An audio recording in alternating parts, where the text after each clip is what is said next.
নিৰ্বাচনটো লৈ পেলাই প্ৰচাৰ আমি অলৰেডি চলাইছোঁ, ডোৰ টু ডোৰ কেম্পেইন আমি কৰিছোঁ, গাঁৱে গাঁৱে আমি কৈছোঁ। আমাৰ ৱাৰ্কাৰ কৰ্মীসকলে গোটেই গাঁওবোৰত অলৰেডি সোমাইছে। মই আজি কোকৰাঝাৰ টাউনৰ বেলেগ বেলেগ ৱাৰ্ড নাম্বাৰত মই সোমাইছোঁ। এই ভাটাৰবাৰীত সোমাইছোঁ মই।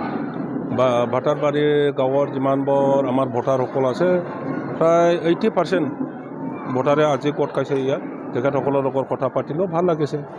আৰু ভাটাৰবাৰী হিচাপে তেখেতসকলে 90%ত বেছি ভোট নাঙলত দিব।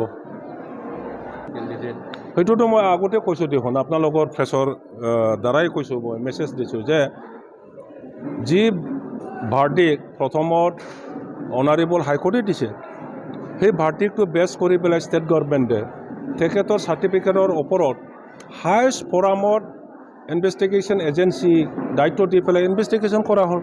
তাত এটা সিদ্ধান্তত আহি গ'ল। তাৰপিছত কেণ্ডিডেটে যেতিয়া হাইকোৰ্টত যায়, ছেকেণ্ড যিটো ভাৰ্ডিক কমপ্লিটলি মানে বিপৰীত। কেনেকৈ বিপৰীত? এটা কোৰ্টে কেনেকৈ দুটা ধৰণৰ ভাৰ্ডিক দিব পাৰে এটা কেছৰ ওপৰত? সেইটো লৈ পেলাই অলপতে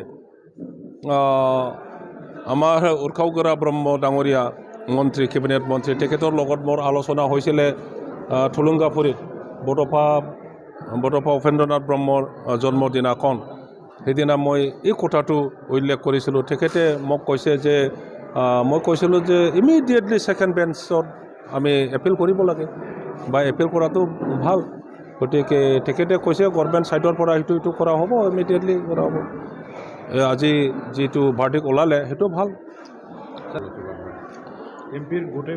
হাৰে ষ্টেট গভৰ্ণমেণ্টে ক্লিয়াৰ এটা ডিচিশ্যন ল'ব লাগে যে তেখেতে মানে ভুৱা ST চাৰ্টিফিকেট লৈ পেলাই 10 বাৰ MP হৈছে, অমুক চনৰ পৰা অমুক চনলৈকে, অমুক দিনৰ পৰা অমুক দিনলৈকে। এই ভুৱা চাৰ্টিফিকেটৰ ওপৰত বিচাৰ কৰি পেলাই সেইটো পাইছে বুলি সেইটো ইমিডিয়েটলি ইলেকশ্যন কমিশ্যনলৈ জনাই দিব লাগে। সেইটো কামটো অলপ আগতে আছিলে। আৰু স্পীকাৰ পাৰ্লিয়ামেণ্টৰ স্পীকাৰক দিব লাগে, প্ৰেছিডেণ্ট অফ ইণ্ডিয়াক দিব লাগে, prime minister, home minister, all minister concerned দিব লাগে। তেতিয়াই তেখেতৰ যিটো 10 বছৰ মেম্বাৰশ্বিপ হৈ থাকোঁতে চৰকাৰে যি খৰচা কৰিলে তেখেতৰ কাৰণে, সেইবোৰ গোটেই বেতনৰ পৰা আৰম্ভ কৰি যিমান ফেচিলিটি দিয়া হৈছিল, ইয়াত যিমান খৰচা হৈছে, এই মানে ঘূৰাই দিব লাগিব আৰু জেলত যাব লাগিব। আমি এপেল কৰিছোঁ যে বড়োলেণ্ডত অসমীয়া অনা অসমীয়া ৰাজনীতি কি ভাল নেকি? অসমীয়া জাতিক কোনোবা এটা জাতি গোষ্ঠীয়ে যদি ধ্বংস কৰিবলৈ যায় একেলগে, অসমীয়া জাতিৰ অৱস্থা কি হ'ব? অনা ৰাজবংশী যদি ৰাজনীতি কৰে কোনোবা, সেইটো ৰাজবংশীৰ কাৰণে ভাল ৰাজনীতি হ'ব নেকি?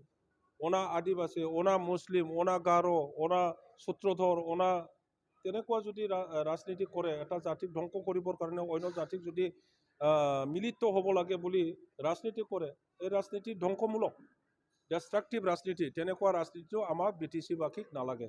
গতিকে এতিয়া মুক্ত পাইছে, BTC বাকীয়ে মুক্ত পাইছে, যি ভোটাৰসকলে কিবা এটা কাৰণত তেখেতসকলক ভোট দিব লগা হৈছিল। এতিয়া মুক্ত হৈছে যেতিয়া ধৰ্ম নিৰপেক্ষ পাৰ্টি, গণতান্ত্ৰিক পাৰ্টি BPF দলক সকলোৱে দলে বলে ভোট দিব লাগে বুলি মই আহ্বান জনাইছোঁ। বাইক ৰেলী জোৰদাৰটো কিমান? ধৰক বাইক ৰেলী কৰিছে 3000 জন। আমাৰ এটা মিটিং হ'লে 10,000 জনতকৈ বেছি হয়। গতিকে ইয়াত যিটো বাইক ৰেলী কৰা মানে আমাৰ ৰাইজে বহু ধৰণৰ কথা কয়। এই গুণ্ডাবিলাক আহিছে, এই বিয়া মানুহবিলাক আহিছে, এক্সিডেণ্ট হয়, কিবা কিবি হয়, আপুনি ৰখাব নোৱাৰে। গতিকে সেইবোৰ আমি চিন্তা কৰিম, আমি কৰিম না নকৰিম।